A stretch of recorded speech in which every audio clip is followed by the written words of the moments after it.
One of the things that seems to be coming out of the conflict in Ukraine is the importance to both sides of drones and anti-drone defences. That's not something, as far as I'm aware, Australia has much, if any, capability in at all.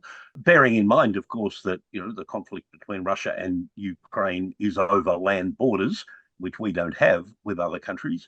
Is there anything in that that is of particular importance to Australia's thinking? Without any shadow of a doubt. There's a lot of attention being paid in the Australian Defence Force to the future of unmanned, uninhabited, uncrewed pieces of equipment that you want to talk about.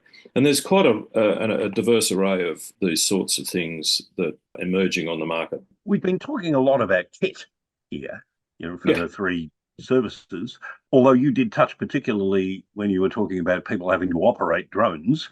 We haven't talked as much about people. Is there a requirement in the way that perceptions of how Australia needs to and should defend itself? Are there any implications for the number of people we need to have serving in the different branches of the Defence Force in uniform? yes, there's certainly serious implications. I would observe, and a recent Chief of Navy was making public statements to the effect that the Navy was about 4,000 people smaller in its allowance for people than it needed to be to operate the Navy of today. Now, I would absolutely agree with that. And I think for the Navy that people might foresee of the future, there's a choice. And it's a choice which you better make wisely, or there can be some perverse outcomes. You have to take this on face value, I guess, but I agree with it.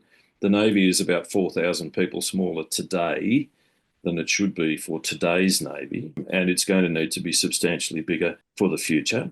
And whilst I'm not able to say with any great certainty that the Air Force is probably in the same camp, it almost certainly is. And I would say that the Army is probably very much worse off as well, especially when you consider that there are so many really important individual, somewhat niche perhaps, capabilities that the Army has to sustain.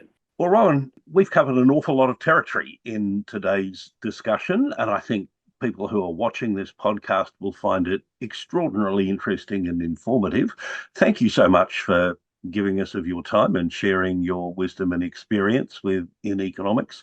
And I look forward to having another conversation about something of similar importance in the not too distant future. Thank you very much. Thanks very much, Saul. I look forward to that too.